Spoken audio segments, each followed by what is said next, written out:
world is moving up. There's a outlandish claim that I'm sure many people have a knee-jerk reaction to hearing.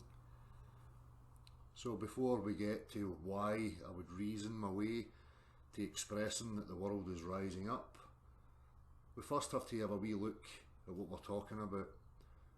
We see the world, we see movement, we see motion, we see things rising, things falling, and this is how we view the world. We have up, we have down, you know, and we take many of these things for granted, you know, and we have to ask the questions, what is going on?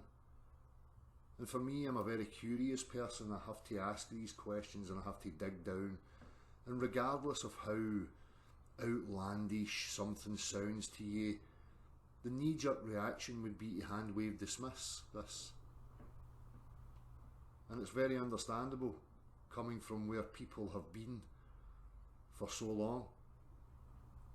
But I'm going to endeavour here to qualify my position and to hopefully help you progress and have a closer, you know, understanding, a closer relationship with the actual reality that you occupy.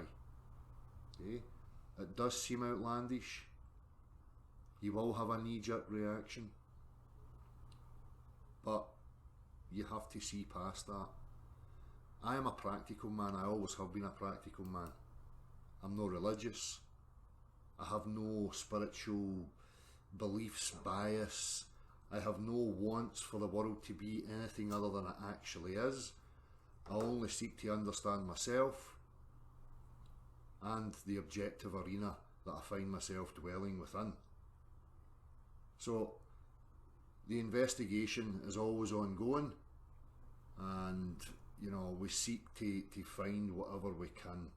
Okay, now I'm going to attempt here to simplify this and qualify my actual position. Okay? There's no need for arguments, you know, people falling out, people having emotional knee-jerk reactions. Reality just is what it is. And if we don't, you know, utilise practical in order to qualify our reasoning, I really don't know where other people are. I can only speak for myself and how practicality is the quality that I look for in regards to an objective investigation. So as we can see, as we look out into the world, you can see clearly from these natural phenomena that we have what we call up, we have what we call down, we have an orientation, okay? We have a vector, we have a top-down situation, okay? Top to bottom, bottom to top. Up is up, down is down.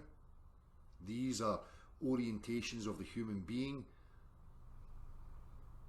that I'm going to look here to try and clarify, because for me there only is one vector, and that one vector is upwards. Down is only an apparent interpretation relative to an observer. Okay?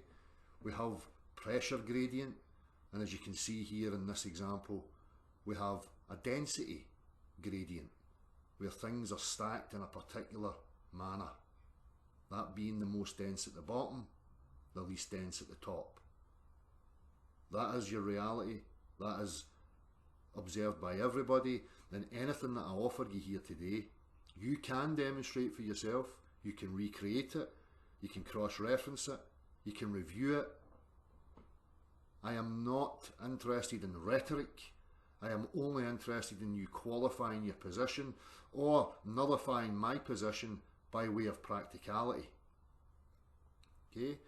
So the things that we're witnessing are due to the presence of force, and that's what we're going to discuss next.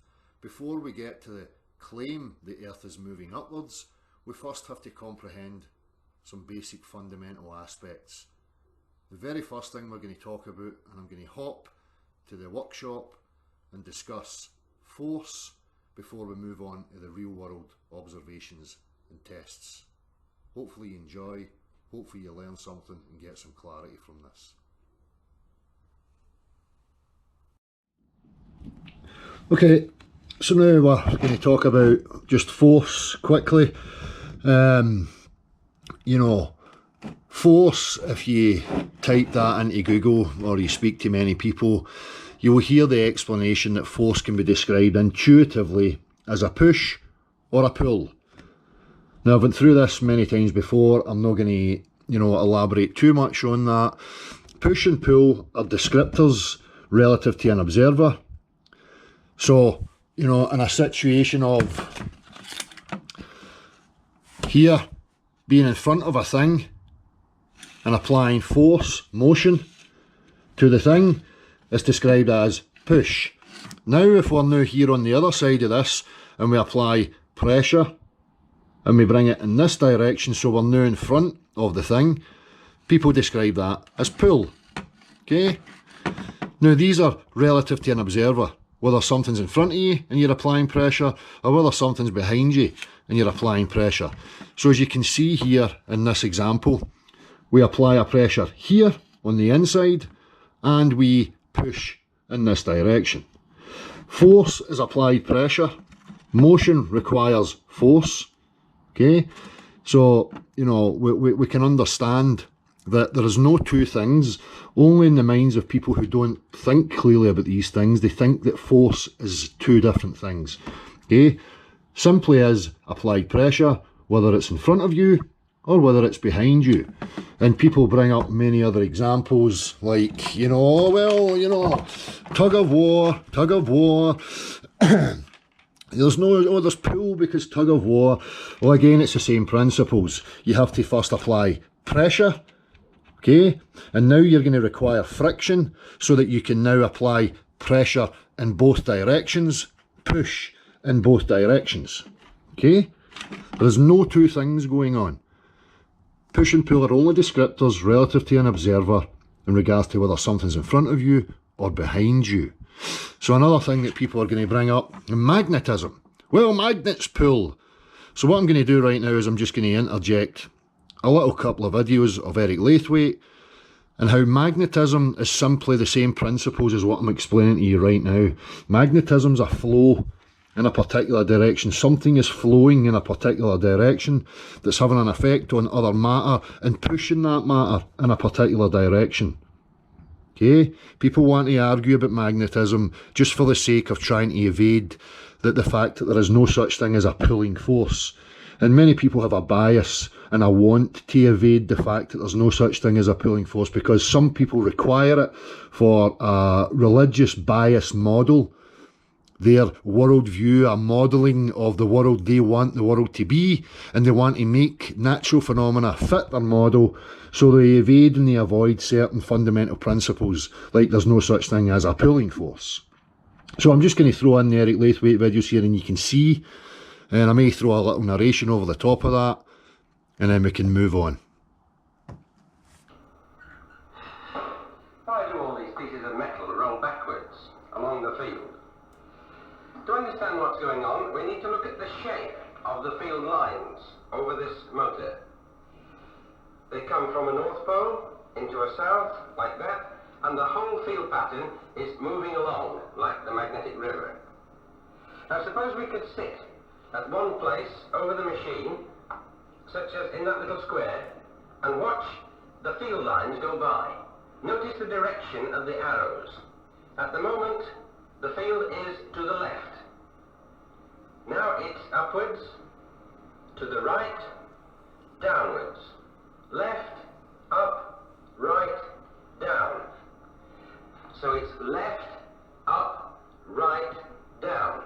And the rotation you see is clockwise, which is to say rolling backwards.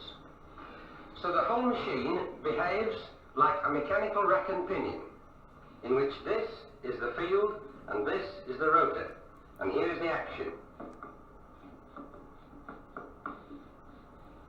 Well, of course, mechanical things are easy to understand. But when we make it magnetic, it's a little less up. So what we're witnessing there, the rack and pinion, is a manual push mechanism. All mechanics operate under that principle, all machinery, that one thing pushes upon another thing. Now we see with the flow to qualify what I was talking about earlier and how people like to use magnetism as a justification for trying to invoke some sort of pulling force, we see the same principle. Something's flowing in a particular direction, causing pressure. Now as it removes the manual rack and replaces it with a magnetic one, you're going to see no direct physical contact, but you're still going to see the same principle. Okay? Obvious, but we put in a row of horseshoe magnets, and the action, as you see, is very similar indeed. This then we call a rack and pinion motor.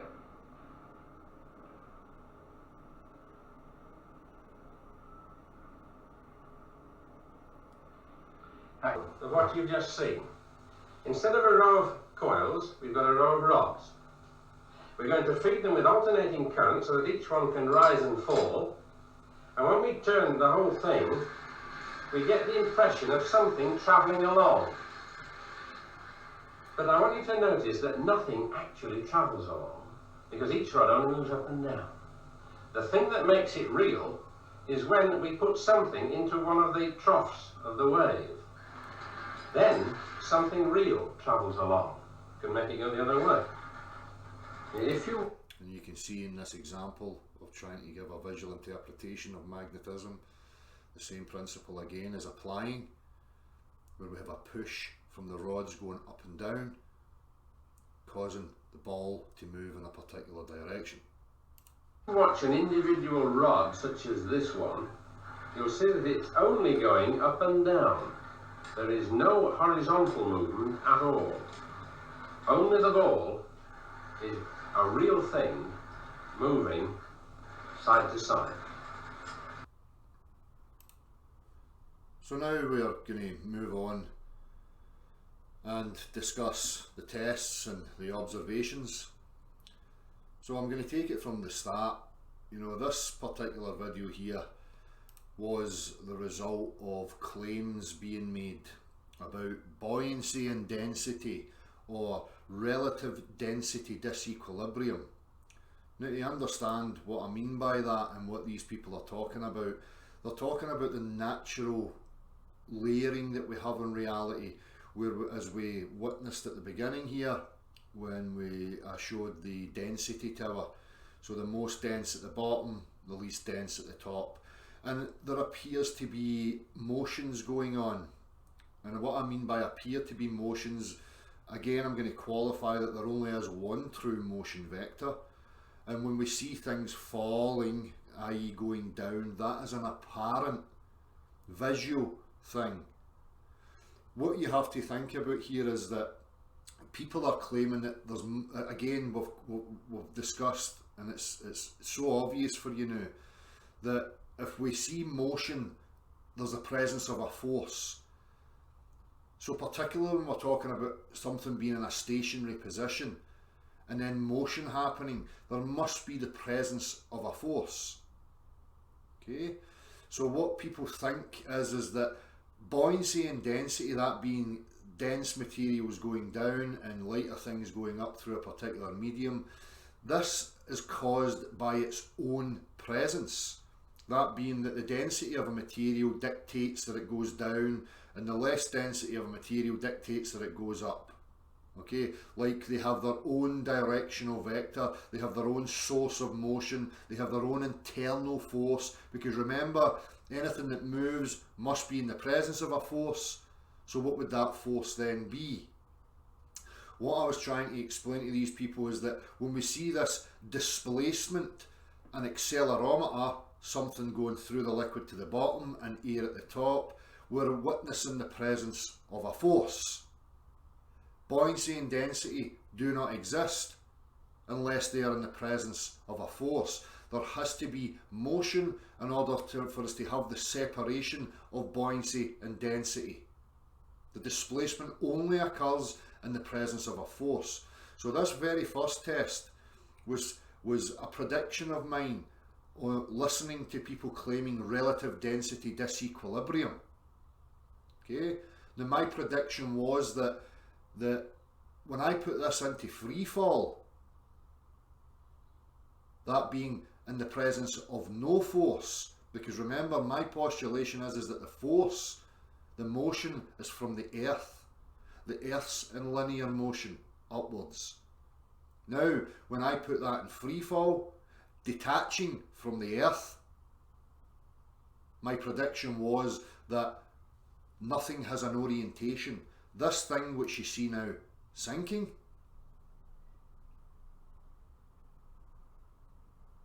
would stop in its trajectory towards the bottom.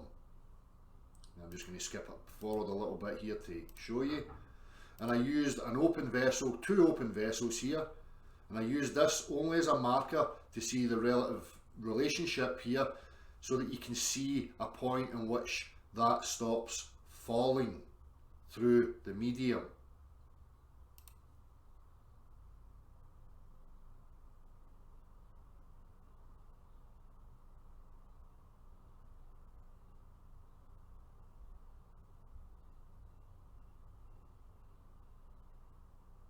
And if you stop and you pay attention when this reaches here, this is when I let the whole thing go.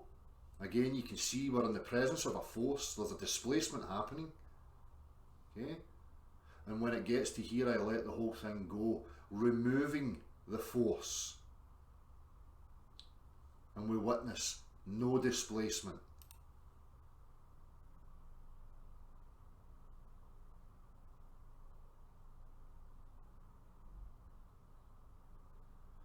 Then as you see, as it contacts Marty, who is attached to the earth, in an upwards trajectory, we now see that force transferred, that motion transfer through the bodies, and now we witness the separation. And again, to repeat and to go to a higher elevation, this drop test was done another 3 times here. Again, the reason being was to demonstrate that buoyancy and density, if relative density disequilibrium was true, okay, that would mean that it's the relationship between the medium, which would be the water in here, and the objects within it. So the separation, that being something rising and something falling within the medium, would be there regardless of whether we are in free fall or not. Okay, but again, and I'm going to keep reiterating it, we only see buoyancy and density, the motion vector, the pressure gradient, when connected solidly to the earth, because it's the earth's motion transferring through the bodies, and what we witness that displacement, that being a gradient. So again, when we play through this video, right now I have it upside down. As I turn,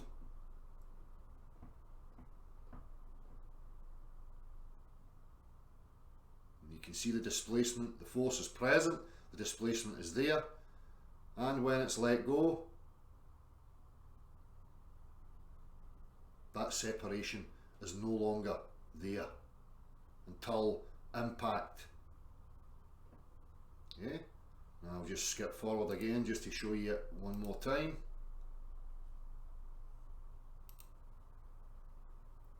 So even in these scenarios, as you see, we are witnessing the presence of a force, we are seeing the displacement.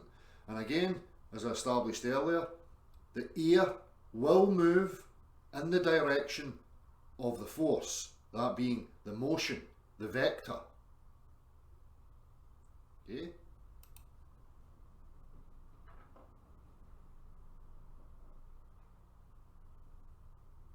And you can see the little air bubble here bouncing about because of the sideways movement. Okay, so again, on these tests we see that the force is now gone. So another aspect here, and I'm going to use various videos, you know, I've done all of these myself and many other people have now repeating them. So I'm going to use real world Marek's little video here because it has 2 aspects that I want to just quickly discuss. I'm also going to use some of William, and I'm going to use some of Andrew's videos coming up very soon. So what I want to show here and what I want to quickly discuss is that again, whether you're a globe earth proponent or a stationary flat earth proponent or any other proponent of a particular model of earth, when we are now in a position of letting objects go or things apparently falling, whether you're a globe earth proponent or you are a stationary earth proponent, you are now going to require a force to bring your matter towards your earth. Okay? Now, the problem that we have is that if you pay attention to the one on the right here, that being in freefall, and the one on the left being an actual acceleration downwards, the one on the left detects the presence of a force. We have displacement. We have a reorientation of the matter, and as I showed earlier, when there's a force present applying a motion in a particular direction, the air will move towards the direction of motion, force. Again, I'm using those two words, they are synonymous, motion and force. Motion is force, force is motion. You must have something moving towards something else. The problem that they have is that if we look at this one on the right as it rolls,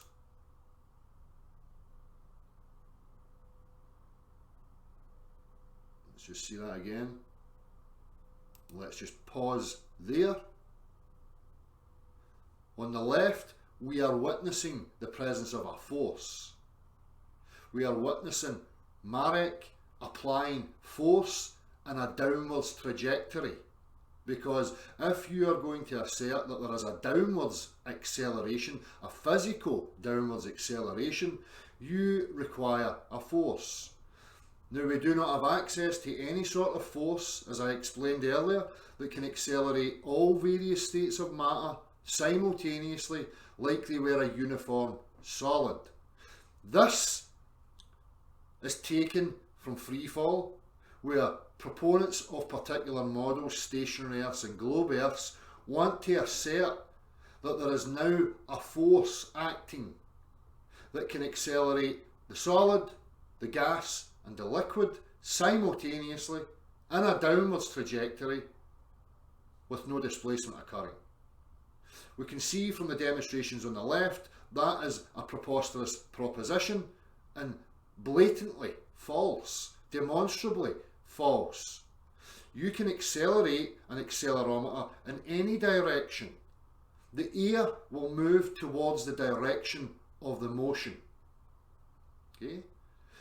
These people are trying to claim and special plead and go into all sorts of outlandish propositions and beliefs and concepts and theories, about how this can now all accelerate from a stationary position towards the earth and no displacement occurs.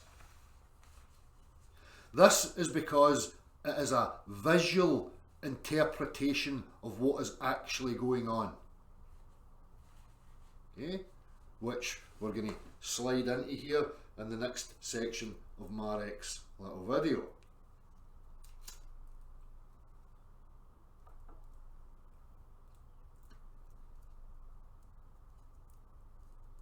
So, in this position that you are within a reference frame, what is going on?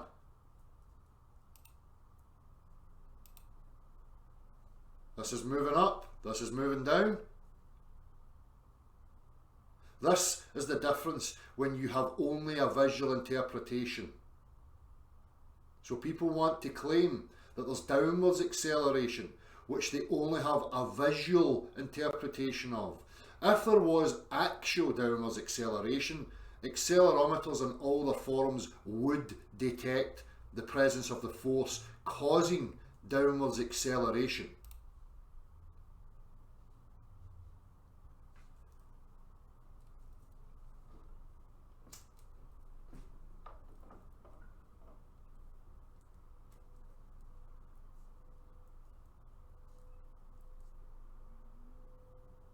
Marek's demonstrating for you here.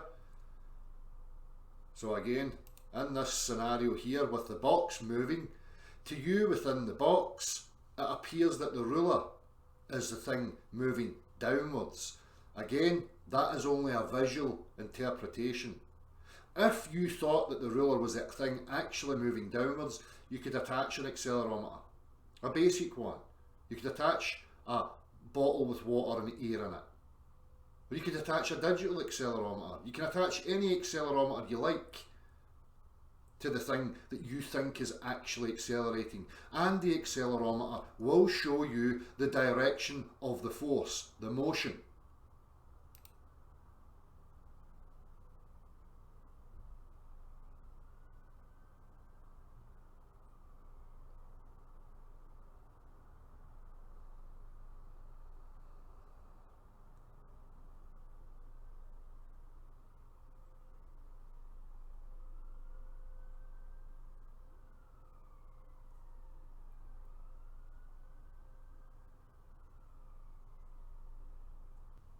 So now we get to the really interesting parts where we can start, playing practically.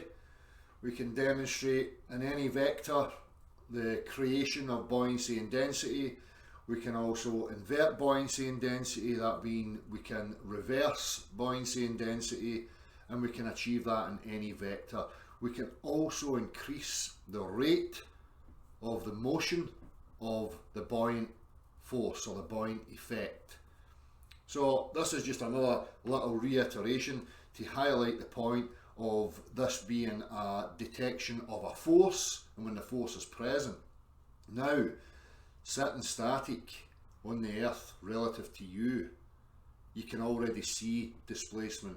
You can see the air bubble orientated to the top here at the middle. Okay? And these are the variables that we start to mess with. So we've already seen that we can drop it from the earth and witness that the motion of the earth is now no longer felt through the bodies. The separation, the displacement is no longer there. Again, what we're going to witness here as we watch through the video is exactly that.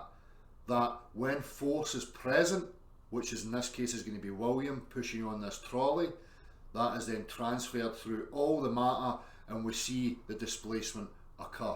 You will see the air move in the direction that the force is going in. Let's just play through this here.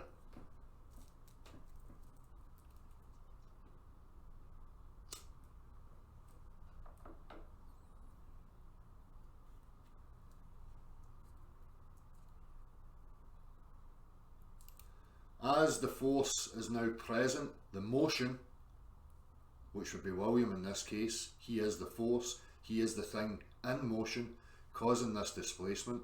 We see through inertia that we now have a compression within the vessel as the water wants to remain where it is. Okay? We see the compression happen towards the back here, and the air now travels in the direction of the motion, the force, which is William. If I now could blank out the two sides, you would only see that air rising. You would think this was sitting stationary on a table and that the air bubble was just rising like you witness every single minute of your life. Okay? You would not be able to tell. And the same is true right now as you sit and you watch air rising through a medium. Whether you have a glass on the table or whether you're running a bath and you see air bubbles rising to the surface, you are now witnessing the presence of a force, and that force is showing you the direction that it is travelling in.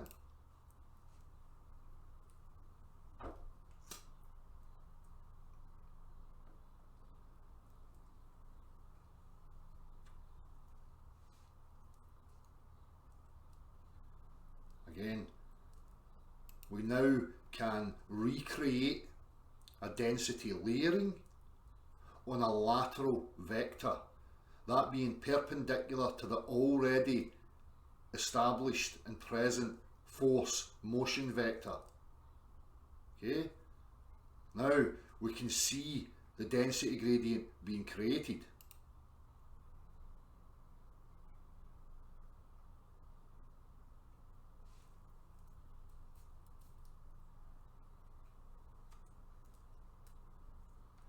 And as you can see,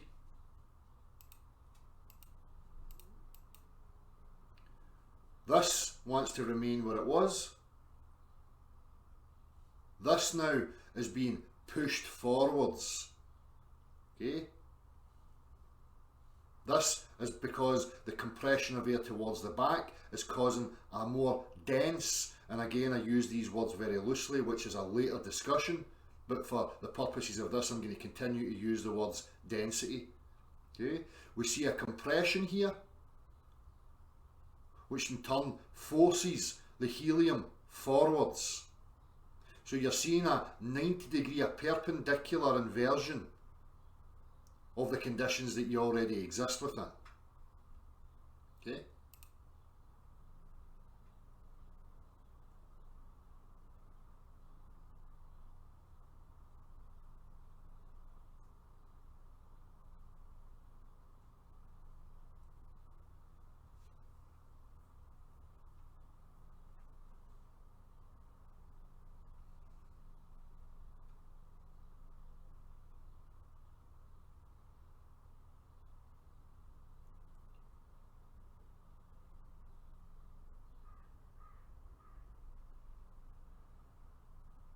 Yes, and as William has highlighted here, motionless earth physics and globe earth physics, there must be a force acting simultaneously in two different directions. Again, human beings have never witnessed such a force, do not have access to such a force, cannot manipulate using any such force. We are messing with the variables here. We are applying practical physics to trying to comprehend the reality that we exist in. Every single aspect that's been shown here and discussed here in this video, you can recreate for yourself. If you are going to postulate some mystical force somewhere, that is your burden. Good luck with that. You're going to venture into Narnia. You're going to endlessly go around in circles trying to theorise and postulate and imagine how such a force could be. Not only that, you do not have access to it, you cannot manipulate with it, you cannot create any of the conditions that we are recreating for you by way of your imagined force. Force is motion, motion is force. We are demonstrating exactly the case.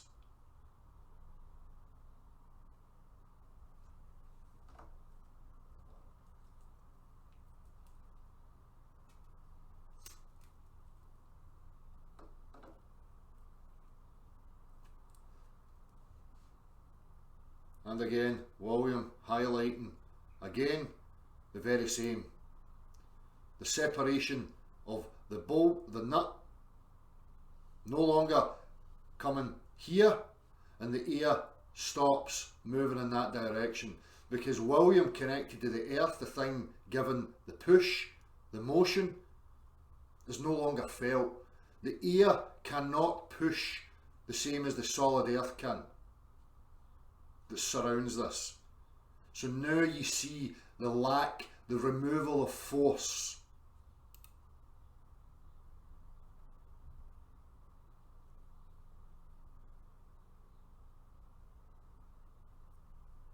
Again, just another reiteration of the very same thing.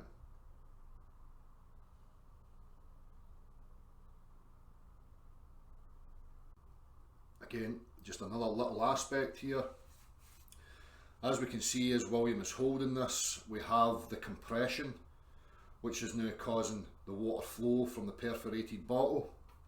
Okay, that is because the vector is upwards, which is now causing what we call drag. There's a resistance here as the liquid wants to remain where it is. which is now causing a downward compression and forcing the water outwards, only because it's attached to William, who is standing on the solid earth.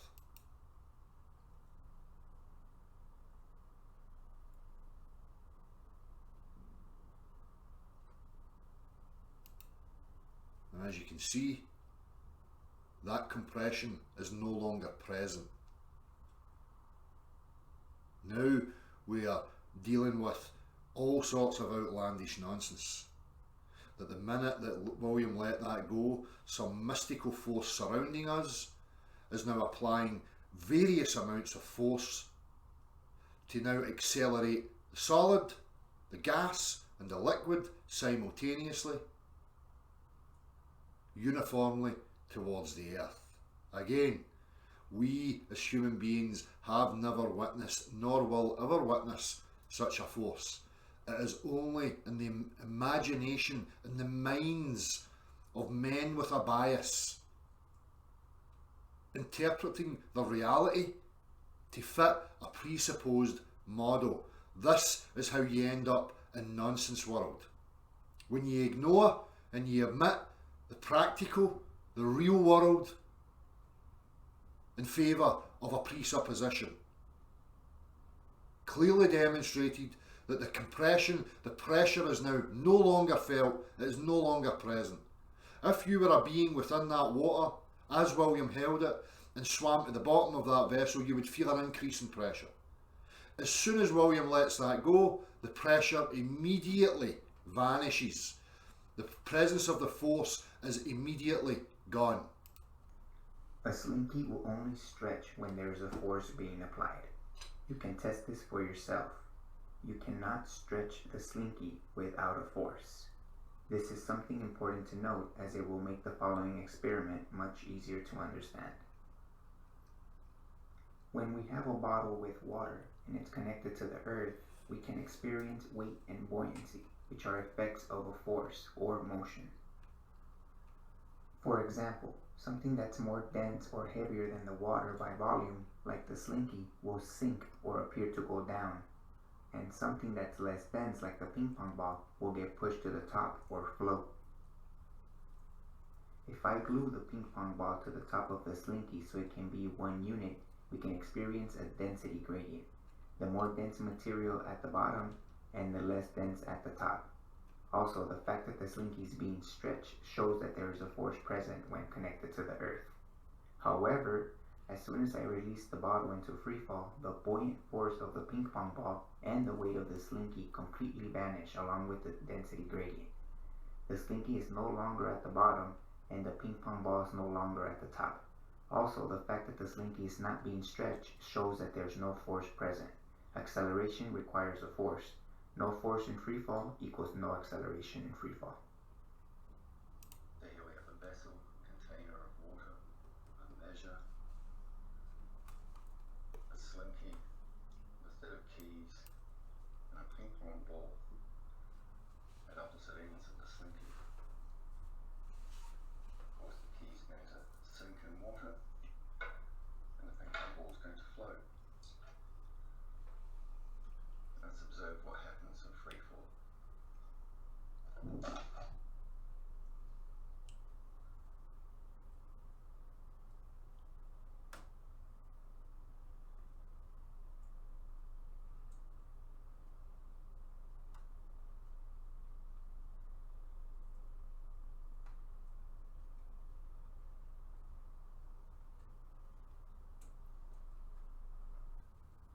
And some more examples, and the beauty of being invested in reality and accepting reality for what it is, there is no limit to the amount of practical testing and play.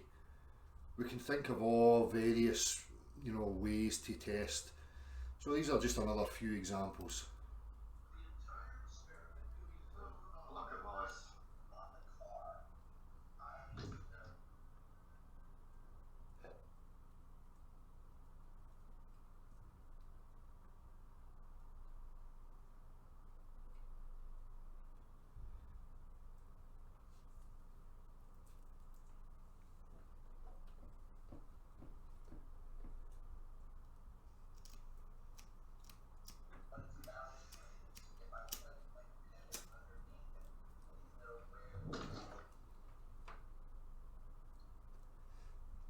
this little one is just the same as the ping pong ball, where we have the ice wanting to float at the top, stretching the spring, and once removed into free fall, the only thing that's there present is the tension within the spring, which returns to its natural state and takes the ice deeper.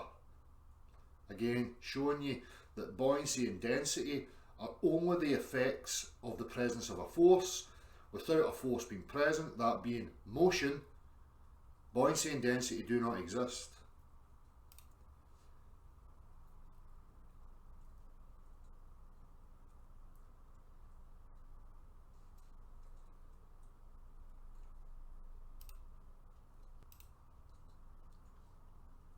And in these examples, amazingly, the direction of a flame, the shape of the flame, dependent again upon the presence of the force, being connected to the earth given that its orientation and dictating the direction of the flame and the flame's shape.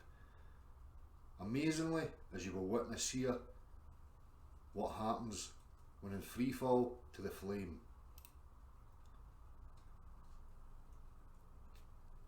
Sorry, accelerating down in this scenario. This is an inversion. Again, we're going to see other examples of this coming up very shortly, that we can invert the directionality, the orientation of not only the flame, but of buoyancy and density itself. And again, in any vector, 360 degrees, we can recreate this and show you how your reality actually is.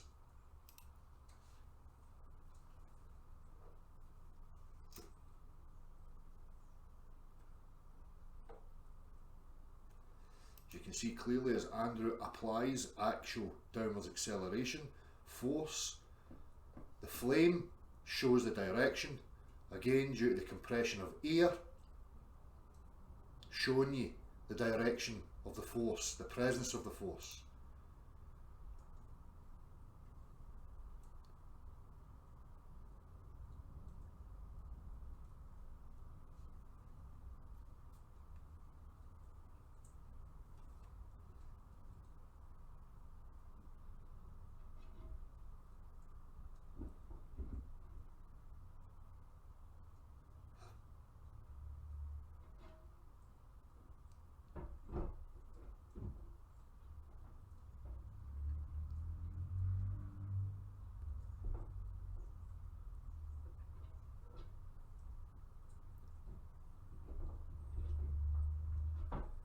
And again, in free fall, when we have no force present, the flame has no orientation.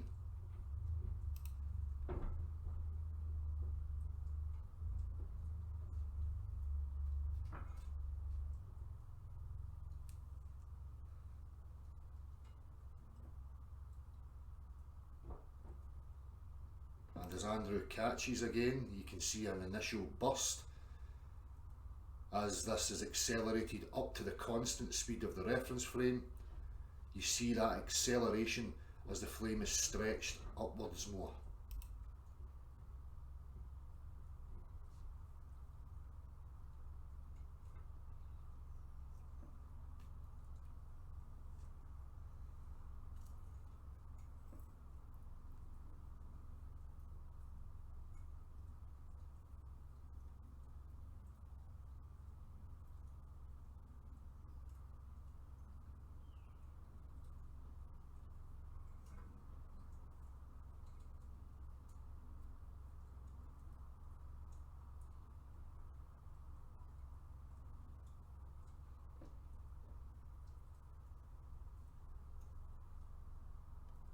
It's just an incredible sight to witness. Reality is really simple. The minute that we get complicated, theoretical, never-ending gibberish, we know we're dealing with falsity.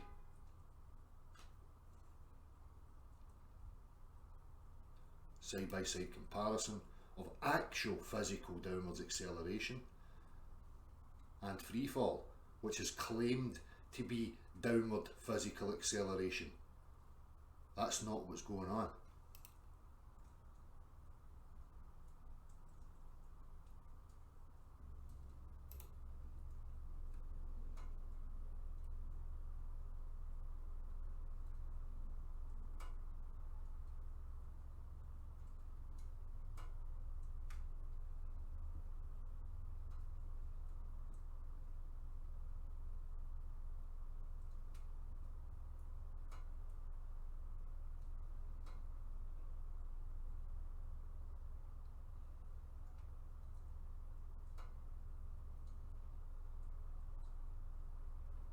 And again here, more examples, again changing the direction,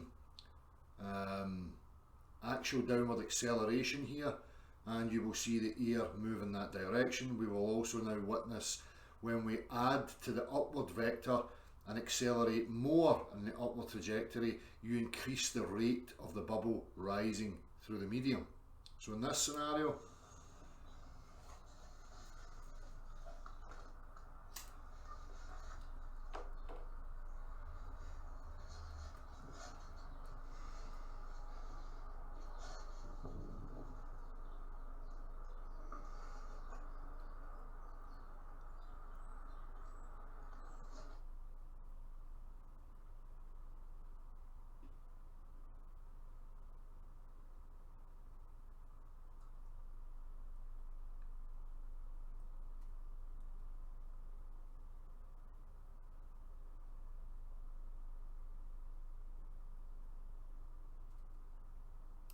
and here is where Andrew now accelerates it towards the ground, and you will see the air now travel in that direction.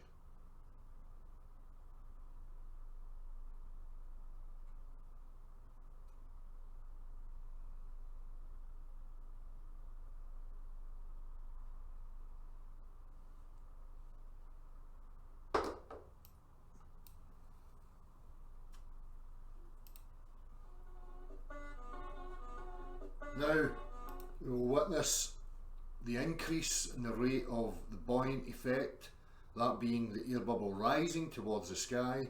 As we accelerate upwards, adding to the already existing motion vector, you will see the rate of the bubbles rising, increasing.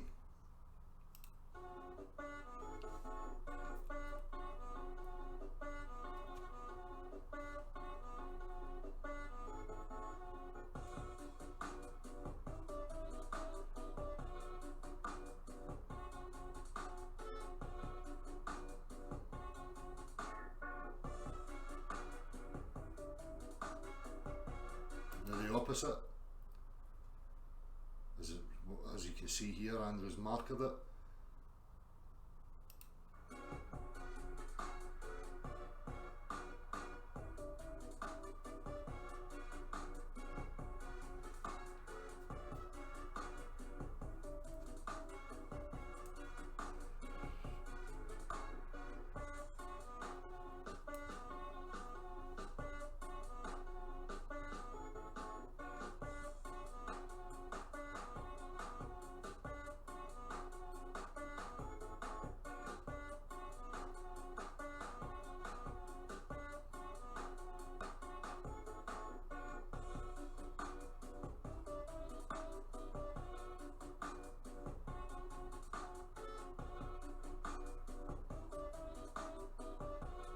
Here, instantaneously in Freefall, you can see that there's no displacement.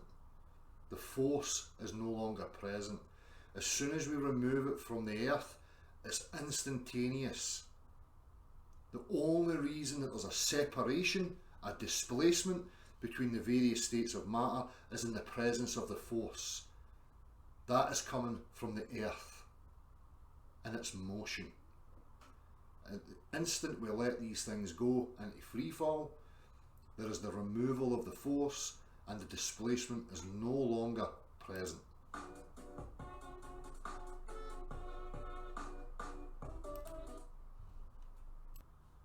So, now unfortunately for you, you have my ugly mush to contend with. So, I compiled that to hopefully give you a better comprehension of my position, our position, and why we are in the position that we are in. There's still many questions that I have, and I'm sure there's still many questions that you have, and we can discuss those things as we move forward. But it's beyond any shadow of a doubt that what we've demonstrated for you is that it's the Earth's motion that is the cause of the effects that we experience: a pressure gradient, a density gradient, and a directionality. The true motion vector is upwards relative to us as observers within this reference frame, upwards towards our feet. Okay, that's demonstrable. So now, if you still want to maintain a globular Earth or a stationary Earth position, or any other position for that matter, you now have to have some force that's capable of achieving uniform physical downwards acceleration. Okay, we have an appearance of downwards, but it's only visual. What you're witnessing when I let that go is a loss of momentum and the upwards trajectory, as we have demonstrated. You set a vessel of water on the table, you can see the air's at the top, water is displaced. Level is the perpendicular orientation to the true motion vector, which is the plumb, the vertical. We take straight lines 90 degrees from the plumb, and we apply that to practicality in the real world. These people that are claiming forces surrounding us, acting upon matter, are wishful thinkers. We can demonstrate in any vector the recreation of the conditions of our reality. We can isolate, we can change variables, we can alter the rate of displacement in any vector. We can increase the rate of displacement in the established vector, that being in that direction. So as we accelerate things upwards, we can see an increase in the rate of the buoyant effect. When we put these things in free fall, there is no orientation, there is no buoyancy, there is no density, there is no pressure. There is nothing. It's the removal of force. So once you comprehend that the Earth's moving uniformly and a constant, that should dispel any silly notions of absurd models of Earth like globes and stationary flat Earths. They are preposterous. You cannot isolate any of your propositions.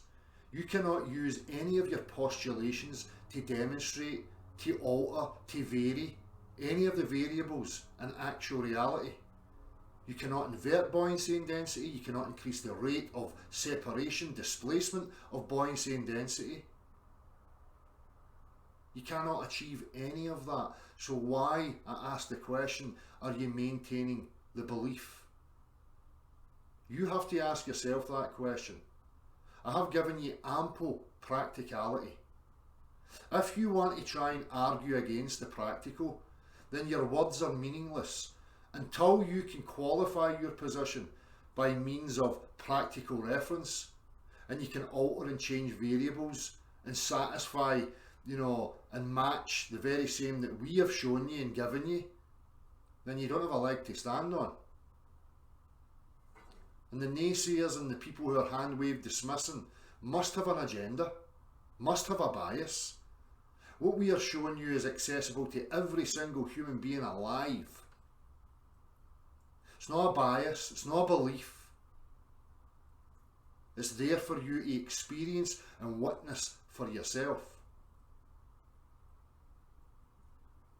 So, as we move forward, I always, invite any discussion. But if you have a position that you want to come and demonstrate, it must be practical. You must be able to demonstrate your position, as we have done and we can continue to do forever. I hope that it's offered you something and maybe gave you clarity on our position, because as I say, there is a knee-jerk reaction, there's an emotional triggered response.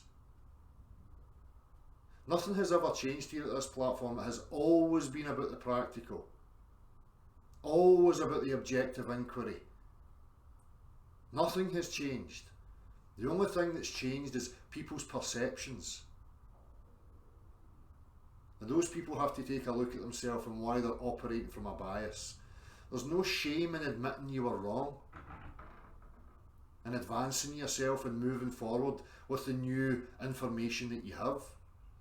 And it's not just information in the format of rhetoric.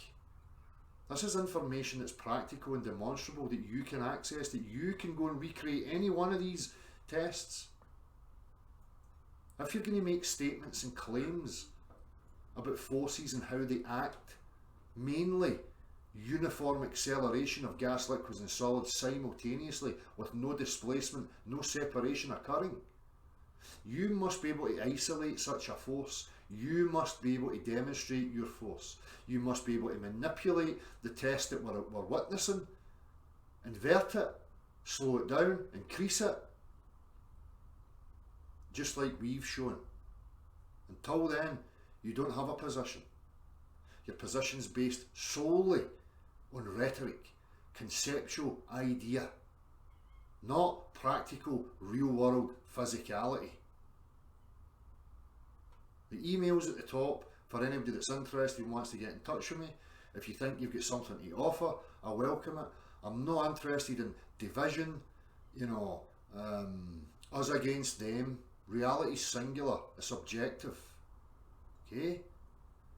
The bar must be practicality. If we do not have the bar set at practicality, we are inviting all sorts of nonsense. Hopefully this has helped to it. And again, I'm probably going to make more videos. There's so much that I want to cover, and it's very difficult to compile it all in one go. So as we move forward now, I've gave the base, foundations of the position here, and as we move forward, I'll elaborate on many other aspects of it. So hopefully that helped and gives a bit of clarity. Take care.